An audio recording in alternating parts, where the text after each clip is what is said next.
কাঁচা ঝাল, আমাদের কাঁচামরিচ, এগুলোর দাম এখন অনেক বেশি। আজকে ভালো ঝাল বিক্রি 200 টাকা কেজি, 200 টাকা কেজি। খুচরো বিক্রি হচ্ছে এরকম 25 টাকা শ। মানে 100 ঝাল কিনলে 25 টাকা। 100 ঝাল খুব কম, মানে 2 রকম তরকারি হবে। দারিদ্র লোকেরা এসে কিনতে পারতেছে না।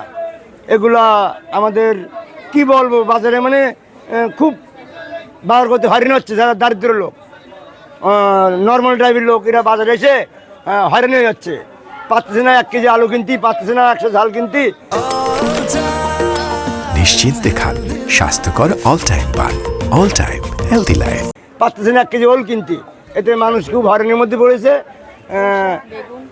বেগুন আপনার 80 টাকা কেজি, ওল 60 টাকা কেজি, কাঁচা ঝাল 250 টাকা 200 টাকা কেজি, খুচরো বিক্রি হচ্ছে 250 টাকা কেজি। এই জন্যই মানুষ বাড়ির থেকে আসতেছে, 300-400 টাকা নিয়ে এসেছে, এসে 2-3 রকম মাল কিনতেছে, টাকা শেষ। বাজার তো মোটামুটি সব কিছুই আগুন।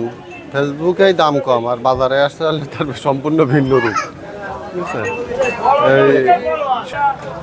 তারপরে এই পুঁইশাক 5 টাকার, পুঁইশাক এখন হলো 25 টাকা। বাজারে কোনো কিছুর দাম আর অ্যাকচুয়ালি কমতি নেই। আর যারা মধ্যবিত্ত আমাদের মতো, আমরা তো মনে করেন দিশেহারা বর্তমান পরিস্থিতি। হঠাৎ করে কাঁচামালের দাম যে বৃদ্ধি হওয়ার কারণ, যে হঠাৎ যে বন্যাটা হলো আমাদের এই দিকে, একটানা প্রায় 15 দিন যাবৎ বৃষ্টির কারণে প্রতিটা ফসল ক্ষতি হয়েছে। মাঠে মনে করেন হাঁটু সমান করে পানি উঠে গেছে। সেই ক্ষেত্রে গাছ অনেক মারা গেছে। বেগুনগুলো উৎপাদন কমে গেছে বাজারে। যেখানে 20 বস্তা আসতো সেখানে মনে করেন 4 বস্তা আসতেছে।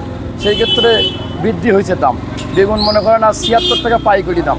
তাহলে সেই ক্ষেত্রে আমাদের তো 80 টাকা বেচতে হবে। 80 টাকা কেজি ঝাল, বলবো ঝাল 20 টাকা শ, ভেন্ডি 40 টাকা কেজি, টমেটো 80 টাকা কেজি। আজকের লাউ নিলাম।